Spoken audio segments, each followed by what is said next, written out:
today for review. We have a 2019 Chevy Blazer equipped with all-wheel drive. My first impressions of this car is that it's very sleek. Do a 360 for you guys.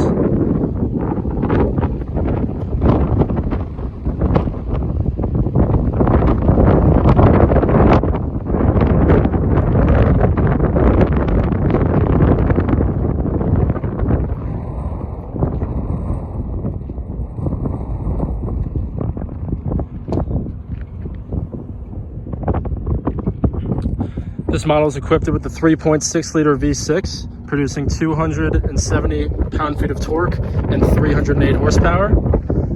This model is also equipped with keyless entry. I just can walk up, immediately press the door handle and it'll unlock for you. Push button start. Very smooth. Love the tachometer. It's very simple, gets the job done, and it can also do a lot of things. You have a mode selector right here on your right with this little dial. You can change your speed, your trips, your fuel range and fuel economy, your oil life, your tire pressures, air filter life, fuel economy again, timer, and battery voltage. So that can let you know if your battery is going to die pretty soon. It lets you know when it's low on power. Overall, the whole interior of this car is very, very sleek. Everything's very well integrated. Everything looks very nice and upscale. Doesn't really seem like there's very many cheap plastics in here other than the dash. That's really the only thing I would say that looks partially cheap, but I would not say it looks cheap at all. You got your very cool looking climate control vents. The two on the sides are able to turn. The two in the middle are not, but they do have this adjuster to open and close it. And something that's really cool about this car is to change the temperature, you just turn the dial around it. This vehicle is also equipped with a drive selector where you can have two-wheel drive, four-wheel drive, all-wheel drive, I'm sorry, sport mode, off-road, and towing. Usually you can just keep it in two-wheel drive.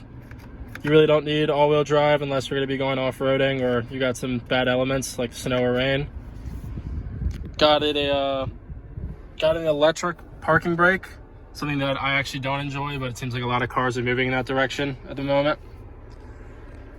Infotainment screen looks very nice, very simple, big home button to know what you can do. You've got Apple CarPlay, audio, phone, Wi-Fi. I believe Wi-Fi you have to pay for, but that's very cool that it offers it, as well as OnStar. This model is also equipped with cloth seats, and usually I'm not a big fan of cloth seats, but these ones actually look very nice in my opinion. They don't really look cheap to me. So I really don't think leather is really a necessity, but that's up to you guys. On your left, you got your window controls and power locks. This vehicle has a decent amount of cargo space with 30.5 feet with the seats up and 64.5 feet with the seats down.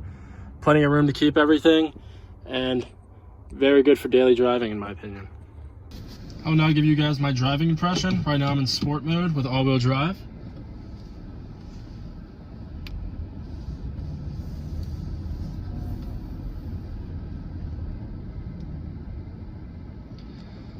As I was saying earlier, this vehicle is equipped with a 3.6 liter V6, making 308 horsepower and 270 pound-feet of torque. It's definitely got some pep in its step, no slouch by any means. It's also very comfortable and very smooth, so you can have the best of both worlds.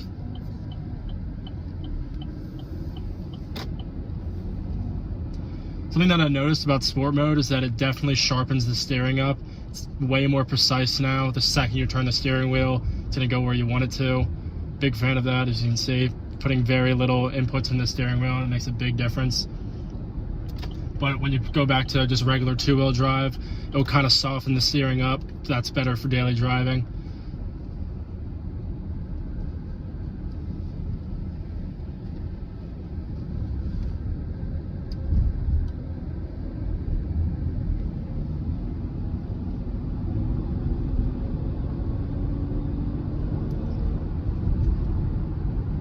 Very smooth and very comfortable. definitely. This is a very good daily driver. I don't see you having any problems with back pain or anything. The seats are very comfortable. You're in an upright position. You're sitting high up in the vehicle. If you're gonna enjoy that, this is definitely a higher sitting vehicle, so it definitely has a higher center of gravity. But when you're going around turns, it doesn't feel unsafe or unsturdy. It feels like it's very well planted on the ground. Gonna pull up to the highway in a minute and we can do a 0 to 60 test.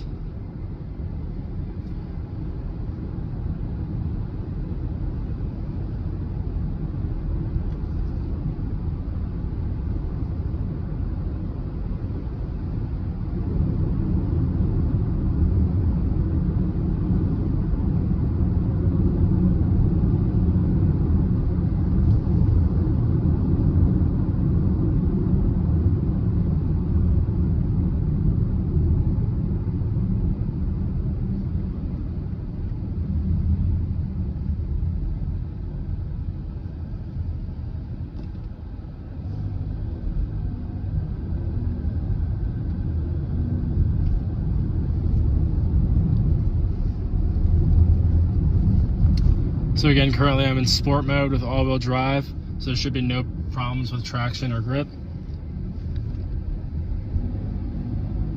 And flooring it.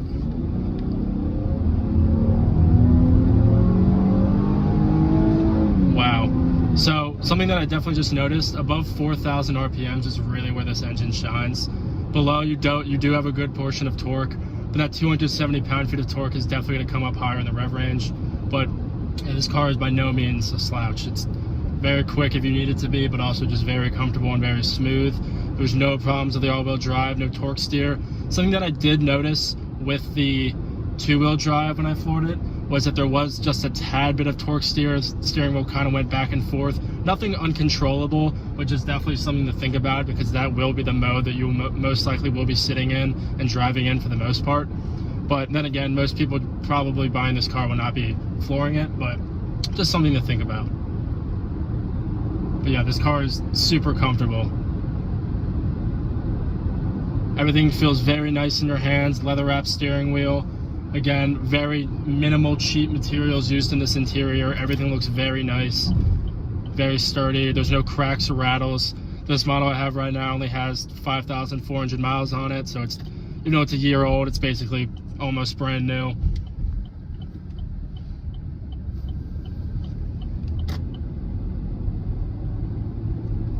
The interior is very well kept from the outside. They did a really good job, excuse me, of sound deadening the interior. You're basically in your own little space, in your own little bubble when you're driving this. You really don't hear a whole lot of outside noise. So that again makes it great for a daily driver.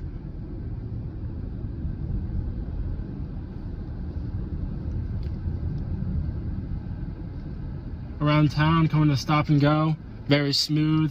The transmission knows exactly what you want to do. It doesn't kick you in the back every time you shift. It's very quick shifting, to my surprise, even though it's a single clutch, but very good.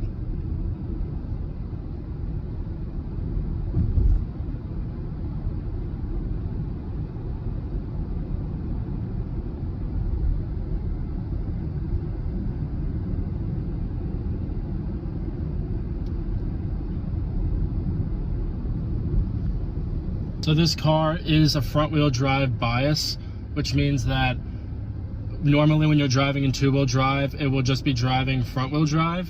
But when you turn on all-wheel drive, it will have a front-wheel drive bias. So it will only use the rear two wheels when it needs it, which is good and bad because you'll be saving fuel because you won't be having it on all the time. But it's just there in case you will need it in the case that you do lose traction. So that is helpful.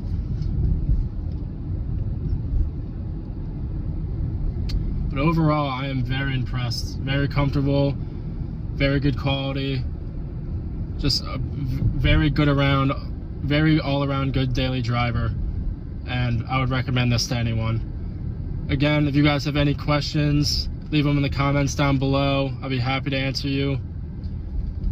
If you enjoyed this video, give it a like. If you did not enjoy it, give it a dislike, and please tell me why. I'm doing my best to improve my videos as much as possible. And have a good day, guys.